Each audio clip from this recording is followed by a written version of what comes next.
Stanley's longtime assistant director who worked with him on The Shining, Barry Lyndon, and Eyes Wide Shut is here to share some of his thoughts about working with Mr. Kubrick. Please welcome Brian Cook.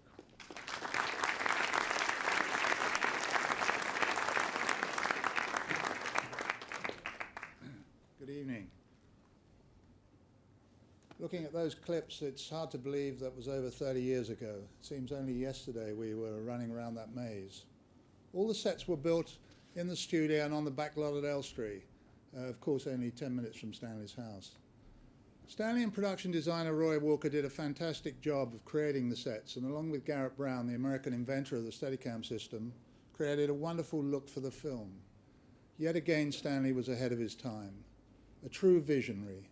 He was always looking for something new technically, and the use of Steadicam was in its early stages of development.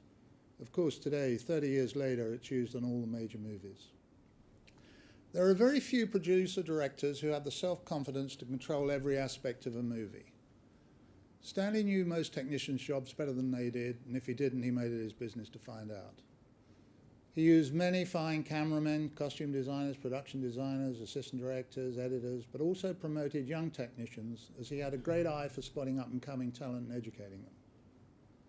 Milena Canonero seems to win an Oscar every other year, was a location photographer at the start of Barry Lyndon, and finished up winning an Oscar for costumes.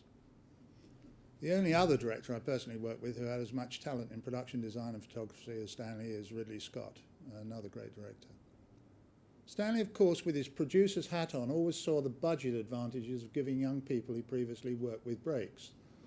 I never thought Stanley fancied paying 25 grand a week to a cameraman when he was controlling the entire look of the movie himself. Some people have said Stanley was more concerned with the technique of filmmaking and less about the actors. I certainly never thought that. And Stanley always gave actors tremendous room in which to express themselves and was very patient with them. I think he enjoyed working with actors, particularly the artists he'd worked with in the past. I know that Jack enjoyed his time on The Shining, as I have been lucky enough to work with him on 2 other occasions. We've often talked about the film. In fact, whilst we were making The Pledge, I used to ask Jack if he wanted to rehearse a shot. He'd always say to me, "Brian, we rehearsed enough on The Shining to last me the rest of my career. Just shoot it." The one area of filmmaking in which Stanley had no peers was in his choice of music. Music's so important, I cannot believe when I look at some budgets the ridiculously low figure producers think you need to create a great film score. Young filmmakers beware of falling into this trap and don't wait until post-production to address this problem, as by then it's too late, as 90% of the budget has been spent and you can make no adjustments. Music can make a good movie into a memorable one. Another small example of Stanley spotting young talent was a conversation I had with him before going off to shoot the second unit of Barry Lyndon in Germany. Stanley had asked me what my ambitions were in film. I said I thought my talent, if indeed I had any, would be more towards producing than directing, but I was not sure. He said to me, "I watched a film last night that is yet to get distribution. If you want to be a producer, go to Australia and find this director and hook up with him. He'll be a great director one day." The film was Picnic at Hanging Rock, and the director was Peter Weir. As always, Stanley was ahead of his time.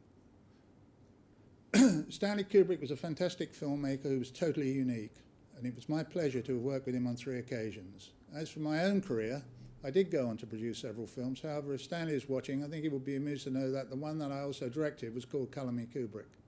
Thank you.